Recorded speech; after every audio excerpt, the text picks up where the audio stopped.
السلام علیکم ورحمۃ اللہ وبرکاتہ۔ امید ہے آپ سبھی بخیر و عافیت ہوں گے۔ اللہ تبارک و تعالیٰ سے دعا ہے کہ اللہ تعالیٰ آپ سبھی کو صحیح اور سالم رکھے، صحت اور تندرستی عطا فرمائے، اور ہماری جو گزشتہ دنوں میں ہم نے جو ایک نیک عبادت کی ہے، اللہ تبارک و تعالیٰ ہماری نیک عبادت کو قبول فرمائے۔ شروع کرتے ہیں آپ کے پیارے پیارے سوالوں کے جوابات کا سلسلہ بلا کسی تاخیر کے۔ پہلا سوال ہے بھائی محمد فیروز صاحب کا۔ سوال کرتے ہیں، کہتے ہیں السلام علیکم مفتی صاحب۔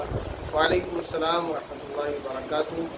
کہتے ہیں سجدے میں کیسے دعا مانگتے ہیں، اردو میں یا عربک میں؟ سجدے میں آپ عربی زبان میں ان کلمات میں دعا کر سکتے ہیں جو قرآن یا حدیث میں موجود ہیں، یعنی قرآن میں موجودہ دعائیں یا حدیث میں موجودہ جو دعائیں ہیں وہ آپ نماز میں سجدے میں مانگ سکتے ہیں۔ اس کے علاوہ کہتے ہیں اور کیا فرض نماز، اچھا سجدے کی بات کر رہے ہیں، سجدے کی دعائیں جو حدیث میں موجود ہیں وہ آپ سجدے میں پڑھ سکتے ہیں، تو انشاءاللہ آپ کو اس دن بتا دی جائے گی۔ ورنہ نماز کا جو محل ہے، نماز کی جو جگہ ہے، نماز میں دعا کی جو جگہ ہے وہ ہے تشہد کے بعد سلام سے پہلے، اس میں دعا مانگی جائے گی عربی الفاظ میں۔ اور کیا فرض نماز کے سجدے میں دعا کر سکتے ہیں یا نوافل نماز میں؟ فرض نماز اگر آپ تنہا پڑھ رہے ہیں تو جو سجدے کی دعائیں وغیرہ ہیں وہ آپ فرض نماز میں پڑھ لیں، اور اگر آپ جماعت کے ساتھ پڑھ رہے ہیں اور مقتدی امام صاحب آپ کو اتنا وقت دیتے ہیں کہ آپ کی مرتبہ سبحان ربی تعالیٰ کہنے کے بعد بھی وہ دعائیں پڑھ سکتے ہیں تو پڑھ لیں، ورنہ نفل نماز میں آپ کو ان دعاؤں کو پڑھنا چاہیے۔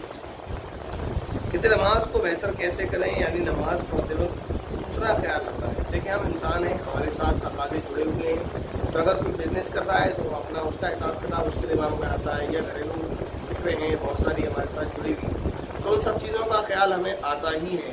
اب سوال یہ ہے کہ ہم نماز میں خوشی خصوص کے ساتھ نماز کیسے پڑھیں کہ دنیا کا خیال نہ آئے؟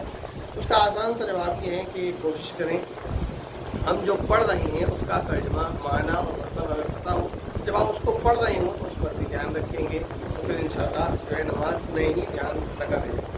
کہتے ہیں اسٹڈیز میں فوکس کیسے بنائیں لمبے ٹائم تک؟ تو بہت سارے جو ہے طریقے آپ کو ٹیچرس بتا سکتے ہیں بہتر طریقے سے، اور میں آپ کو یعنی اگر آپ پڑھنا کیا چاہ رہے ہیں، آپ کا جو سلیبس ہے اس کو پڑھنے کی بات کر رہے ہیں یا الگ سے آپ کچھ پڑھنا چاہ رہے ہیں، کس حوالے سے آپ بات کر رہے ہیں، تو اس کے لیے الگ الگ جوابات ہو سکتے ہیں۔ اگر آپ بات کر رہے ہیں کسی کتاب کے مطالعے کی یا کسی بھی چیز کو پڑھنے کی، شارٹ میں یہ سمجھ لیں آپ تو ایک ٹائم بنائیں سب سے پہلے تو کہ میں اس ٹائم میں پڑھوں گا۔ بے ٹائم جب آپ پڑھیں گے تو نہیں پڑھ پائیں گے، کبھی آپ صبح پڑھنے بیٹھیں، کبھی شام کو پڑھنے بیٹھیں، کبھی دوپہر کو پڑھنے بیٹھیں، تو آپ کسی طرح ایسا آئے گا آپ پڑھ نہیں پائیں گے۔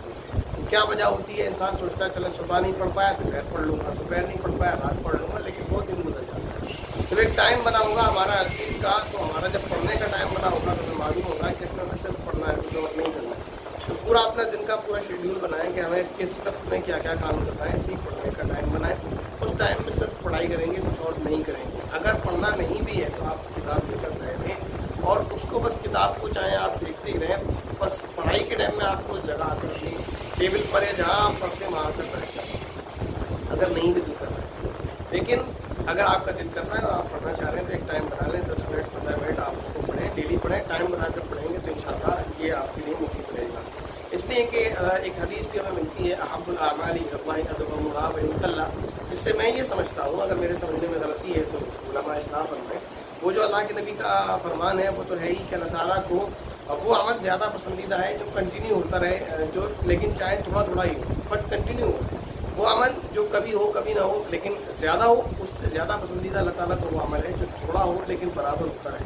تو اس سے میرے ایک چیز سمجھ بھی آتی ہے کہ ممکن ہے، اور یہ تجربہ بھی ہے، کر لیں آپ کو بھی معلوم ہو جائے گا کہ اگر ہم کوئی ٹائم نکال کر تھوڑا تھوڑا کام کریں، ڈیلی کریں، تھوڑا کریں اور ڈیلی کریں، تو ہم کرتے رہتے ہیں۔ ہم ایسے کریں کہ آج نہیں کریں کل کریں، کبھی زیادہ کریں کبھی کم کریں، تو ایک وقت ایسا بھی آتا ہے ہم چھوڑ دیتے ہیں۔ لیکن اگر ہم دن میں تھوڑا ٹائم نکال لیتے ہیں، یعنی زیادہ نکلے اچھی بات ہے، لیکن زیادہ نہیں نکل رہا ہے تھوڑا ہی نکال لیں، کم سے کم پڑھیں، بس یہ سوچ کے چلے 5 منٹ پڑھنا ہے۔ کسی طرح اگر نہ پڑھنے کا بھی خیال آئے گا تو بس یہ دیکھیں مجھے 5 منٹ پڑھنا ہے تو میں 5 منٹ اس کو پڑھوں۔ بہرحال یہ کہ بنائیں آپ اپنا معمول، انشاءاللہ آسانی ہوگی۔ اللہ تعالیٰ سے دعا کریں گے انشاءاللہ، اور دعا ہے کہ اللہ تعالیٰ آسانی فرمائے۔ اس کے بعد ایک بہن ہے آیت، وہ سوال یہ کر رہی ہیں گھر کے کام سے وضو نہیں ٹوٹتا ہے نا، یعنی گھر کا کوئی کام کرنے سے وضو ٹوٹتا ہے کیا؟ یہ سوال ہوتا ہے۔ تو ایسا نہیں ہے، گھر پہ آپ جھاڑو لگا رہی ہیں، برتن دھو رہی ہیں،